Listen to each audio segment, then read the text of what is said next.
السلام علیکم ناظرین، تاسو ګورئ اباسین خبر. زیم شاهد جان زیب د خبرو سره ټکی رانا ثناء الله ویل د تحریک انصاف سره په خبرو کې په مشترکه سانتیو خبرې کېدی شي.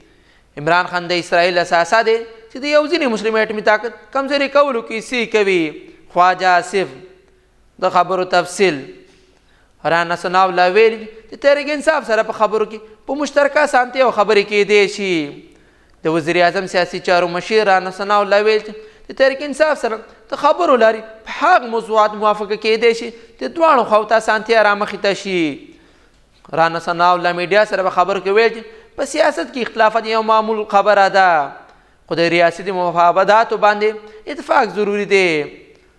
هغې دا ویل نه موږ د تحریک انصاف نه هر خبره منو، نه به هغوی زموږ هره خبره ومني، خو د خبرو لارې داسې منځنۍ لاره موندل کېدی شي دواړو ډالو ته نه منلو یې.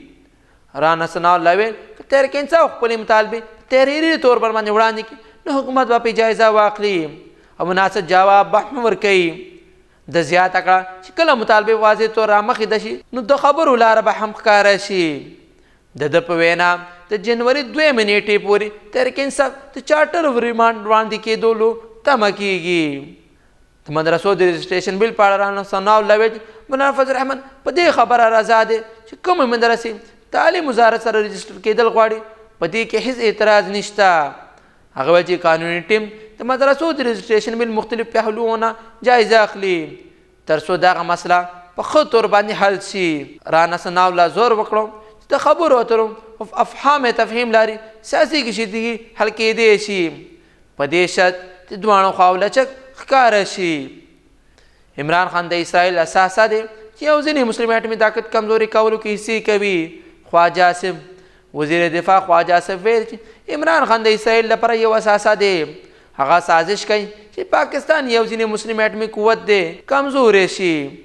هغه د یوې عالمي سازش برخه ده چې غواړي زموږ ملک ته نقصان ورسیږي. د دفاع وزیر خواجه آصف ویل چې عمران خان ته اسرائیل مکمله ملاتړ حاصله ده. هغه د پاکستان چې یو ځینې مسلم اټمي قوت دی کمزوري کولو د سازش کې برخه اخلي. د نوي ټاکل شوي امریکایي صدر ډونالډ ټرمپ نامزد ایلچي ریچارډ ګرینل د بیان په اړه رد عمل کې ویل تحریک انصاف باندې د مغربي ملکونو حصو سره اسرائیلي ایجنټي برخه ښکارېږي، خو د پاکستان خلک خپلې ملي ګټو ساتنې کولو کوشش کولی شي. موږ لومړنی یوازې ترجیح پاکستان دی، موږ به هیڅ قسم دباو تسلیمه نه کوو. د مسلم لیگ نون سینټر طلال چودھری ویل چې حکومت به امریکي بیانونو د وجه دباو کې نه راځي. هغه په تنزیه طور ویل دا مذایقه خیزه ده چې لومړی امریکا د تحریک انصاف باندې ازادوي، بیا هغه خلکو له امریکې نه د ازادۍ خبرې کوي. په امریکې کې د پاکستان پخوانی سفیر حسین حقانی ویل چې ریچارډ ګرینل تر اوسه پورې خپل منصب نه دی نیولی او کله چې هغه خپل عہده شروع کړه نو بیا به ورته د تحریک انصاف د باني ماضي بیانونه او د امریکې په خلاف موقف په اړه معلومات ورکړل شي. هغه زیاته کړه د تحریک انصاف باندې د امریکې لپاره هیڅ ګټه نه لري. خواجه آصف او نور حکومتي مشرانو واضح کړه چې د پاکستان حکومت به هیڅ بیرونی دباو یا سازش ته اجازه ورنه کړي چې بریالي شي او د ملک مفاد به هر قیمت تحفظ کوو. داسې مزید خبرونو لپاره اباسین خبر لایک او سبسکرایب ضرور کوئ.